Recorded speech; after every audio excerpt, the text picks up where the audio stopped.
The coffee shop on the corner was his usual spot for a quiet think before the storm of the day. Today, the CEO sat by the window, watching the city wake up. His suit was expensive but simple, the kind that didn't shout. He finished his coffee, checked the time on his plain watch, and gathered his things. The big contract, the one he'd been building towards for 3 years, was finally ready. It just needed one last thing, a notary's stamp. His usual bank was across town, but time was tight. He remembered there was a branch of First Metropolitan Bank just a few blocks from his lawyer's office. It would be quick. He walked in, the automatic door swooshing quietly behind him. The place was all bright lights and shiny floors, busy with the morning rush. People in lines, the steady click-clack of keyboards, the low murmur of conversations. He took a ticket from the machine. Number 58. The digital screen on the wall showed 52. He found a spot to stand near a potted plant, his leather folder tucked under his arm. He watched the numbers tick up. 53, 54. A teller freed up and called 55. Good, he thought, moving slightly towards the counter. But then the same teller looked past the waiting crowd and called, "Sir, I can help you over here." A young man in a polo shirt, who had just walked in, nodded and went straight to the counter. The CEO glanced at his ticket. 58. He shrugged to himself. Maybe that man had an appointment. Number 56 was called properly. Then 57. He was next. He took a small step forward, ready. The teller who had just finished with 57 looked up, her eyes scanning the room. They landed on him for a brief second, then flicked away. She turned and started straightening some papers at her station. He waited. A full minute passed. The other tellers were busy. The manager, a woman with a sharp blazer and a clipboard, was walking around the floor. She walked right past him to an older couple sitting in the waiting chairs. "Can I help you too with something?" she asked, her voice sweet. The couple shook their heads, and the manager smiled. As she turned, the CEO caught her eye. He gave a small, polite nod and held up his ticket slightly. "Excuse me," he said, his voice calm and clear. "I believe I'm next." Number 58. The manager's smile didn't reach her eyes. She looked at his ticket, then back at his face. "The system is very accurate, sir," she said, her tone smooth but firm. "You'll have to wait for your number to be called. Please have a seat." She gestured vaguely towards the crowded chairs and then walked away, her heels tapping on the tile, heading towards a younger man in a business suit who was looking at his phone. A hot, familiar feeling started to spread in his chest. It wasn't just anger. It was a heavy weight of recognition. He'd felt this before, many times in his life in stores where he was followed, in meetings where his ideas were ignored until someone else repeated them. It was the feeling of being made invisible, of being a ghost in the room. He was a man who led hundreds of people, who made decisions that moved millions of dollars, and here he was, being told to sit down and wait his turn in a line that wasn't moving for him. He looked around the room. No one was looking at him. The other customers were busy with their own problems. The staff were busy looking anywhere but at him. For a second, he considered speaking louder, making a scene. He imagined the security guard starting to drift over, the whispers.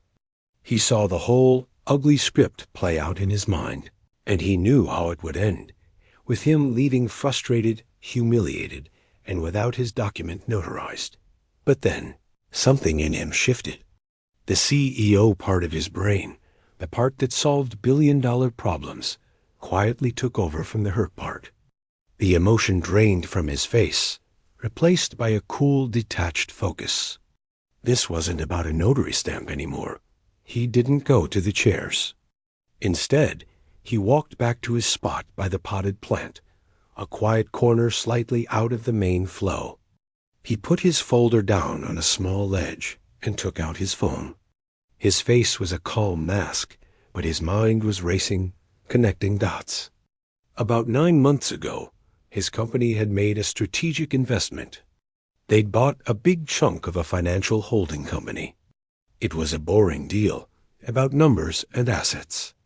He'd left the banks to run themselves. But now, he dug through his memory. What was the name of that holding company?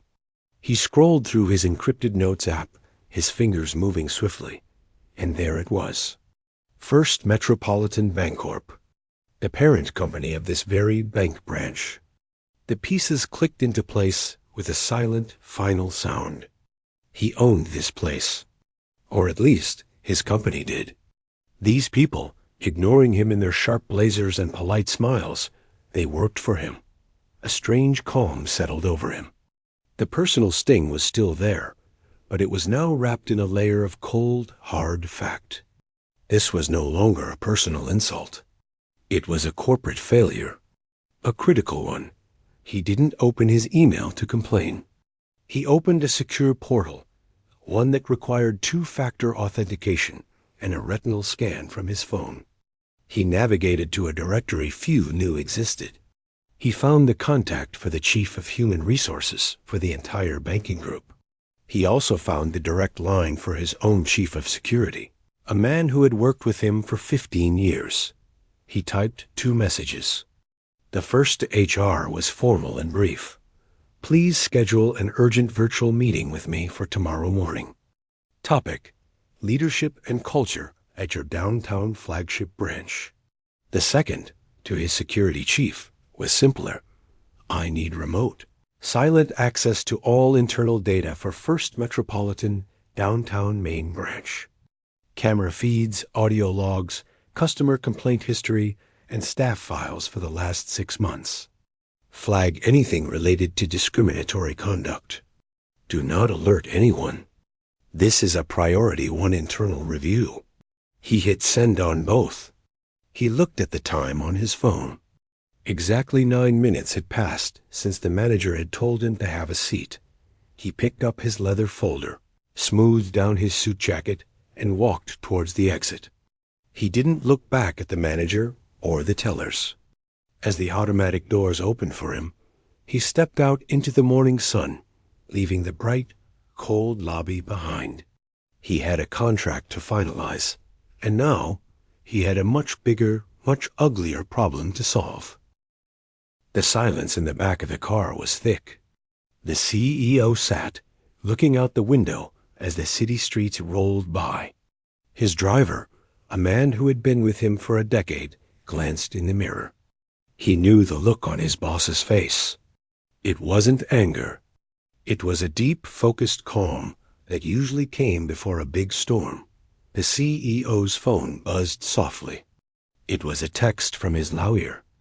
Asterisk, everything ready on our end. Just need that stamp. Pushing the meeting to 11? Asterisk, he typed back, his fingers steady. Asterisk, need to use our backup notary. Proceed without me for pre-meeting. I'll be there by 11. Asterisk, he had a trusted notary at his own office building. It was farther away, and it would make him late, but it was clean and professional. No games. The car pulled into the underground garage of a sleek glass tower, his company's headquarters. As he stepped into his private elevator, the normal weight of the day's work felt different. It was heavier. The incident at the bank wasn't just a bad moment. It was a crack in a system he was now responsible for. His office was quiet, a peaceful space high above the noise. He went straight to his desk, but he didn't work on the contract. Instead, he opened his laptop and logged into the secure portal. A few minutes later, his chief of security walked in. He was a man who spoke little but saw everything. I got your message, the security chief said, sitting down. The access is set up. It's live and completely undetected. They have no idea. Together, they pulled up the live camera feed from the bank branch on a large monitor.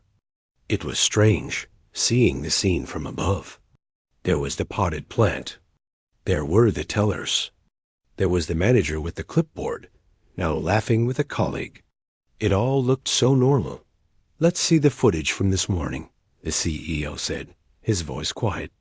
"From when I walked in." They watched. The timestamp ticked forward. They saw him enter, take the ticket, and wait. They watched the teller skip his number. They saw the manager walk past him. The angle was perfect, clear as day. There was no denying what had happened. His number was 58, and 58 was never called.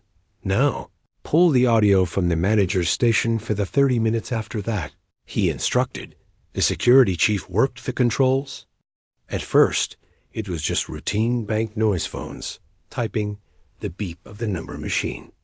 Then they heard her voice. The manager was talking to a younger teller, their voices low, but the mics picked up every word. "Did you see that guy earlier?" "In the suit?"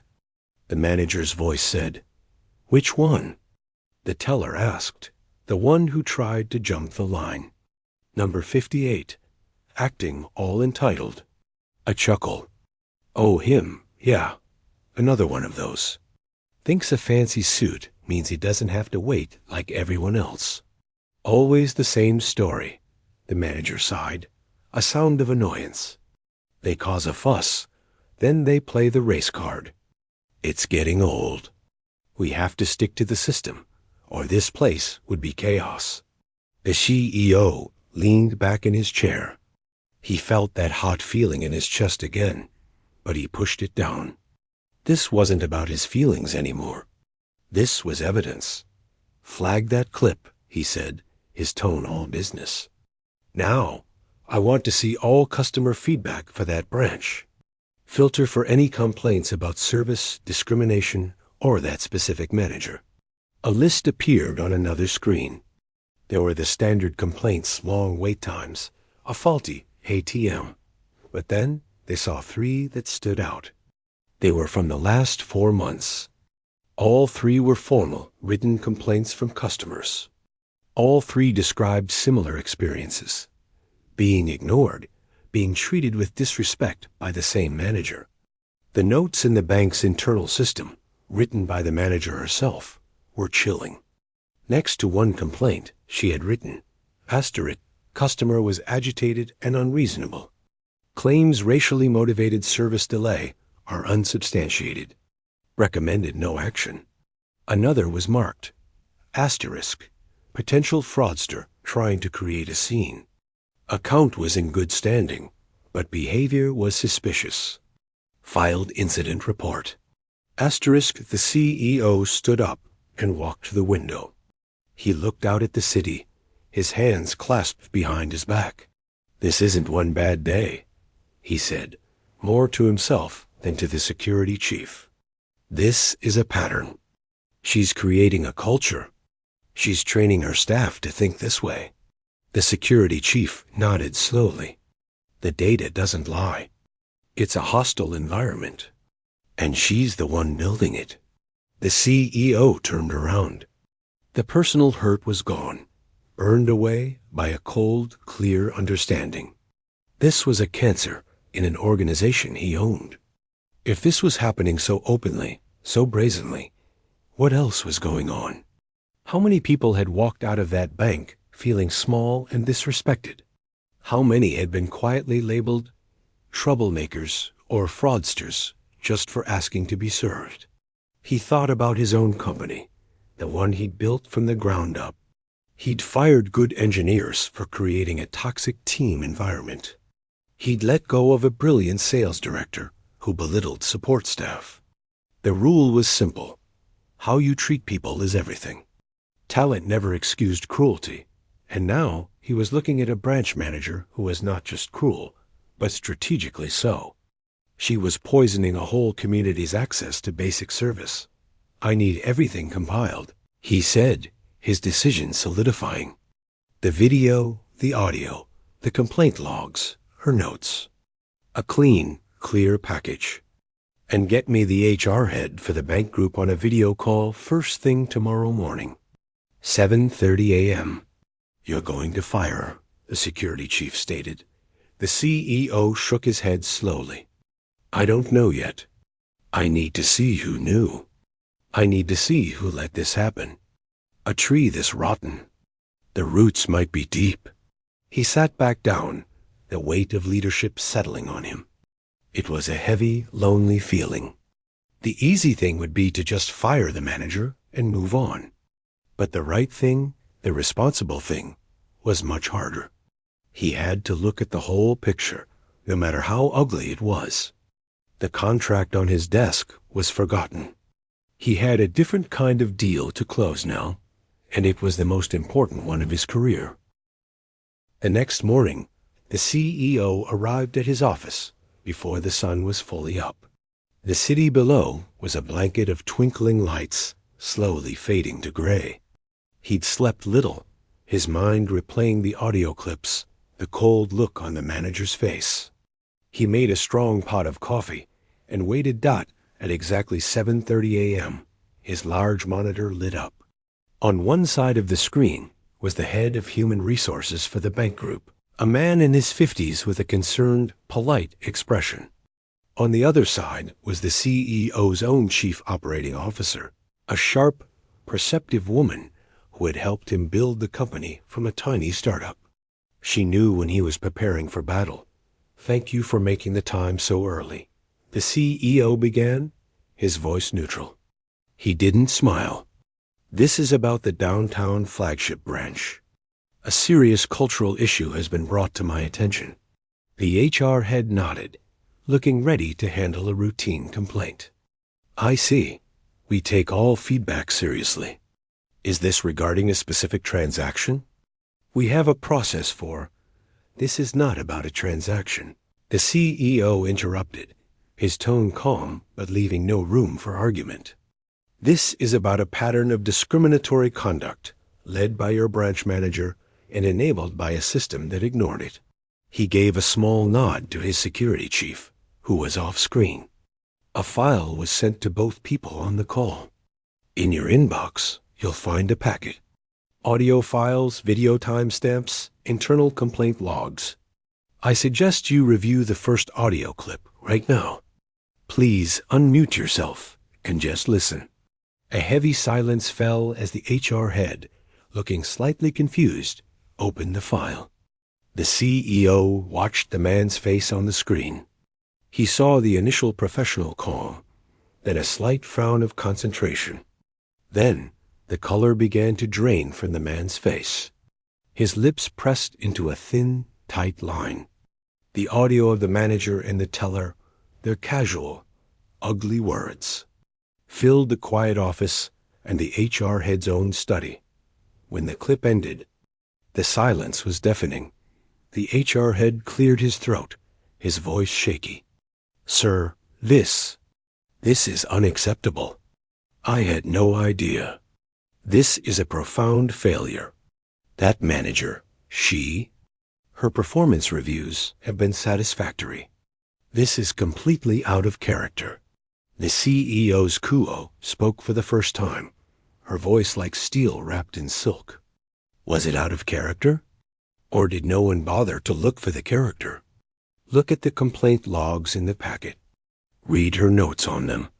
They could hear the frantic clicking of a mouse from the HR head's end of the call. He was scrolling, reading. A minute passed. 2. The man took off his glasses and rubbed his eyes. When he looked back at the camera, he looked older. She labeled formal complaints as fraudulent or unsubstantiated, he said, his voice hollow. She buried them. I should have seen this. There were flags. The regional manager trusted her, so the complaints never escalated. That's the problem, the CEO said, leaning forward. She wasn't a rogue employee. She was a manager. Her job was to set the tone. And the tone she set was that it was okay to belittle customers, to ignore them, to dismiss their concerns as lies. She taught her team that. Who else knew? The investigation widened over the next few hours. It was like pulling a loose thread on a sweater. The regional manager was called. He was defensive at first, talking about the branch's good numbers and low cash handling errors. But when confronted with the audio, he went quiet. "She said those customers were difficult," he finally mumbled. "I took her at her word." They pulled the files for every employee in that branch. They looked at hiring records, team meeting notes. A disturbing picture came together. 2 tellers had been hired on the manager's strong recommendation. Their social media pages, which the security chief quietly reviewed, were full of coded, ugly jokes and memes about the neighborhood the bank served. One teller had several customer complaints about rude service, but the manager had written them up as customer misunderstandings. It wasn't just one bad apple. It was a small, rotten tree. The manager had carefully built a team that reflected her own attitudes, or was too scared to speak against her.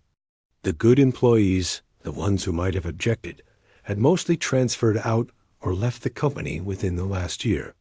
Their exit interviews, which the CEO now read, had vague comments, seeking a better culture fit, disagreed with management style. No one had connected the dots. The CEO felt a deep, weary sadness. This was the part of leadership he hated. The human cost of failure. The good people who left. The customers who were hurt. The ones who stayed and were poisoned by the environment. His coup summed it up. You can't fix this with a single firing. The culture is the manager's creation. Everyone in that branch either agrees with her, follows her out of fear, or has learned to keep their head down to keep their job. The entire staff has been complicit, either actively or through their silence while customers were mistreated. The HR head, now fully understanding the scale of the disaster, was panicking. We'll terminate the manager immediately. Today, and the 2 tellers from the audio. We can implement mandatory sensitivity training for the rest of the staff, retrain on policies. The CEO shook his head. Training is for a team that made a mistake. This is not a mistake. This is a calculated, mean-spirited way of doing business. You think a 2-hour video will change what's in their hearts? You think the customers they've already turned away will come back because we showed the staff a PowerPoint? He looked out the window. The sun was high now, shining on the banks of glass and steel. He thought about the purpose of a neighborhood bank. It was supposed to be a safe place, a foundation. What was happening in that branch was the opposite. It was a small engine of division and hurt. He turned back to the screen, his decision made. It was heavy, but it was clear. Here's what is going to happen, he said, his voice low and final. Tomorrow morning at 8 a.m. sharp, you will schedule a mandatory all-hands video meeting for every single employee of that branch. I will address them. You will have security personnel from a third-party firm we hire, ready to enter that branch at 8:15 a.m. You will have the regional manager there, in person to take temporary control of the premises. The HR head's eyes were wide. Sir, what? What are you going to do? I am going to hold up a mirror, the CEO said. And then I am going to clean the house, from top to bottom. He ended the call. The office was quiet again. His coup looked at him. The whole staff? She asked quietly. If a surgery is needed to remove a cancer, he said, standing up, his back to her, you don't leave a few diseased cells behind just because it's easier. You remove it all. It's the only way to heal. He didn't feel powerful in that moment. He just felt the immense, lonely weight of doing what he believed was right, no matter how hard it looked. The next morning, the downtown branch felt different. It wasn't open yet. The chairs were still up on the tables.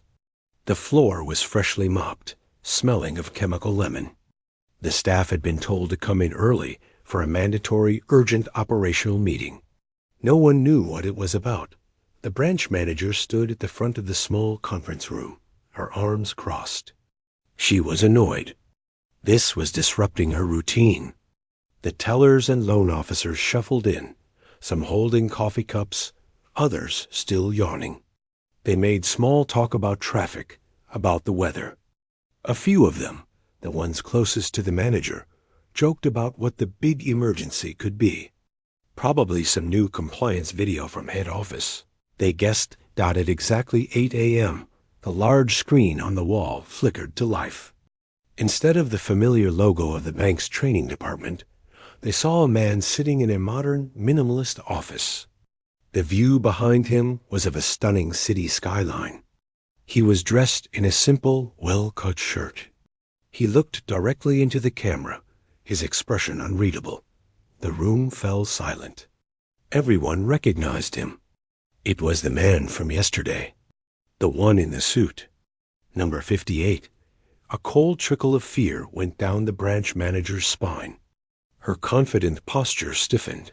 "Good morning," the CEO said. His voice was clear, calm, and carried no warmth. "My name is not important for this conversation.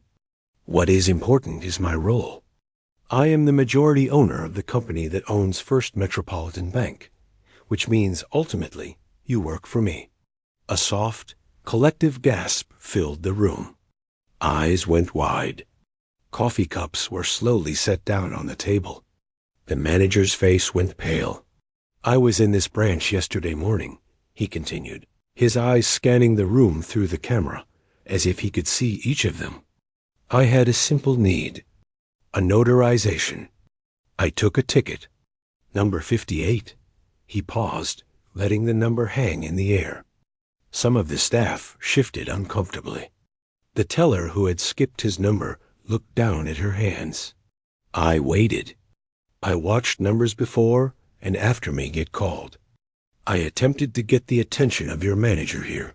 He gave a small nod towards the woman, who was now staring at the floor, her jaw tight. "I was told, and I quote, 'The system is accurate. Please have a seat.'" He leaned forward slightly, his hands folded on his desk. "But the system wasn't accurate, was it? The system was broken. And it wasn't broken by a machine. It was broken by people, by a choice." He gave another small signal to someone off screen. Suddenly, the audio from the branch filled the conference room speakers. It was her voice, the manager's, clear as day. "Asterisk, did you see that guy earlier? In the suit? Another one of those. Thinks a fancy suit means he doesn't have to wait. Always the same story. They cause a fuss, then they play the race card. It's getting old." Asterisk, the room froze. The teller who had been laughing along on the recording turned bright red, tears welling in her eyes. Other staff members looked at the manager with a mixture of shock and horror. The manager herself looked like she had been slapped. All the color was gone from her face. The CEO let the audio play to the end. The silence that followed was thick and heavy, full of shame. "Those words," the CEO said quietly, "are not a mistake. They are a belief. They are a poison. And poison, when it comes from the head, spreads through the whole body." He then changed the screen. He showed them, not as video, but as text on the screen, the 3 buried customer complaints. He read the manager's notes aloud. Asterisk, potential fraudster trying to create a scene. He let the words sink in. "You are not just ignoring me," he said, his voice gaining a hard edge. "You had a system to discredit people, to make them feel small and wrong for asking to be treated with basic respect." He looked at them all, his gaze steady and unforgiving. "This branch, under this leadership, has fundamentally failed. It has failed in its only real job, to serve its community. You have not been bankers. You have been gatekeepers. And you have kept the gate closed for people you decided were not worthy." The manager finally found her voice. It was a strangled, defensive sound. This is a private meeting. You can't just—" "I can," he interrupted, his voice cutting through hers like ice. I own the building you're sitting in. I own the chairs you're on. I sign your paychecks. And as of this moment, I am withdrawing my trust in every single person in this room." He took a deep breath. "Effective immediately, your employment with First Metropolitan Bank is terminated. Each of you will receive a severance payment according to your contract. You will be offered outplacement services to help you find new work." The room exploded. There were shouts of, "You can't do this. This isn't fair." One of the loan officers stood up, his chair scraping loudly. "We didn't all do anything. This is her," he said, pointing a shaking finger at the manager. The CEO's expression didn't change. "Fair?" he repeated. Fair would have been serving customer number 58. What happened in that lobby yesterday wasn't fair. What happened to those 3 customers who filed complaints wasn't fair. What I am doing is not about being fair. It is about being just. It is about taking responsibility for a culture that became toxic on my watch." He looked at the loan officer. "You said you didn't all do anything, but you were all here. You heard those words. You saw those customers be turned away. Your silence was your agreement. In a professional family, when one person is poisoned, you all get sick." On the screen, they saw him glance at his watch. "Your regional manager is outside the branch now. Security personnel will enter the building in 1 minute to oversee your departure and to ensure bank property is secured. You will collect your personal belongings under supervision and leave." He leaned forward one last time. "This branch will be closed today. It will reopen with a new team. A team that understands that a bank is nothing without the trust of the community it is built to serve." The screen went black. For a second, there was utter stillness in the conference room. Then, the main door to the branch lobby buzzed and clicked open. 2 professional security guards in uniforms walked in, followed by the ashen-faced regional manager. The branch manager finally broke. She started crying angry, shaking sobs. But the time for explanations was over.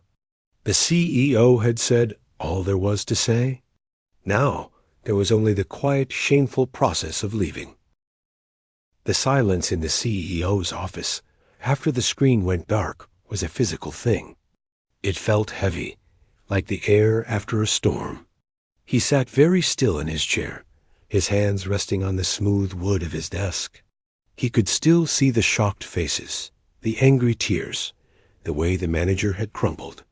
In his mind, he replayed his own words. Asterisk, your silence was your agreement. Asterisk, his chief operating officer, who had been watching from the sofa, let out a long, slow breath. "Well," she said, "that's done." He didn't answer right away. He turned his chair and looked out at the city. The sun was higher now, glinting off windows. Down there, somewhere, people were leaving that bank branch, carrying boxes with their photos and coffee mugs. Their careers suddenly ended. He felt no triumph, only a deep, hollow fatigue. "Is it?" he finally asked, his voice quiet. "Or did we just blow up the problem and walk away?" His crew stood up and walked over, leaning against the window frame. She knew him well. He wasn't second-guessing his decision. He was already carrying the weight of what came next. You gave them severance. You offered help finding new jobs. "More than most would do," she said. "That's just money," he replied, shaking his head. "That's the easy part. The hard part is what we build in that empty space. If we just put a new sign on the door and a new staff inside, we've done nothing. We've just swapped out the actors in the same bad play." He turned back to his desk and called his head of human resources for the entire company, not just the bank. "We need to start from zero," he told her. "For that branch. I want a completely new hiring protocol. I want to meet the final candidates for the new branch manager myself. And I want the job posting to say, clearly, that experience is less important then demonstrated empathy and community involvement. Next, he called the head of his corporate social responsibility team. "I want a real partnership with that neighborhood," he said. "Not just a sponsorship of a summer festival. I want financial literacy workshops hosted in that branch. I want local small business advisors to have desk space there. I want it to feel like a community center that also does banking." He worked through the morning, making call after call, building the blueprint for something new. He was no longer just a CEO cutting out a cancer. He was a gardener preparing soil, hoping to plant something that would actually grow. A few days later, he was reviewing the first batch of applications for the new branch manager. His coup came in, holding her tablet. "You should see this," she said, her expression unreadable. She placed the tablet on his desk. It was open to a local online news site. The headline read, "Bank cleans house. Entire staff fired after customer complaint." There was no mention of his name or of the specifics of the audio. The bank's official statement was brief. "We are committed to a culture of respect and equality. Following an internal review, we have parted ways with the staff of our downtown branch and are undertaking a full restart to better serve our community." The comments section, however, was a war. Some people were cheering. Asterisk, finally. "Those people in that branch were so rude every time I went in," wrote one person. "Good. Banks need to be held accountable," wrote another. But there was another side, a loud and angry one. Asterisk, this is insane. One complaint and dozens lose their jobs? What about due process? Asterisk, this is why I hate big corporations. Heartless. Asterisk, so someone got their feelings hurt, and now people can't feed their families? Disgusting. Asterisk, he read them one after another. The hollowness in his stomach returned. They didn't know about the audio. They didn't know about the buried complaints, the pattern, the poison. They saw a powerful, faceless corporation crushing the little guy. "We could put out more details," his coup suggested gently.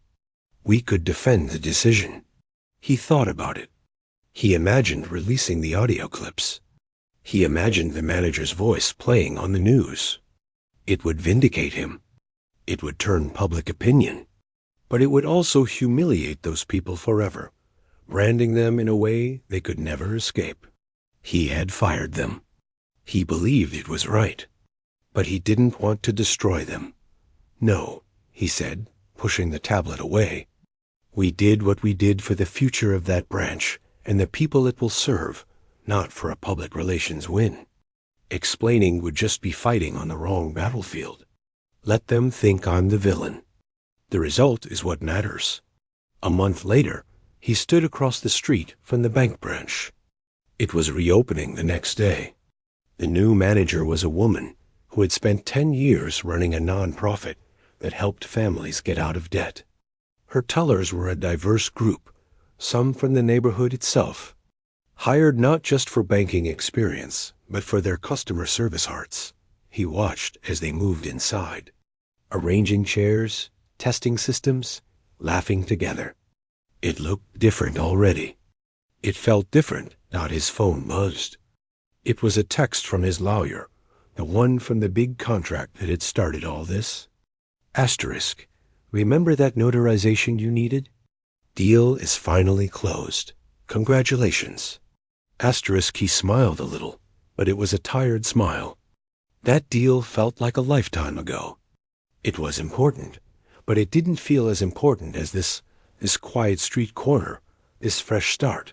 He didn't go inside. This wasn't his moment. It belonged to the new team and to the community. His job was to set the direction, to build the structure, and then to get out of the way. He turned and walked back to his car.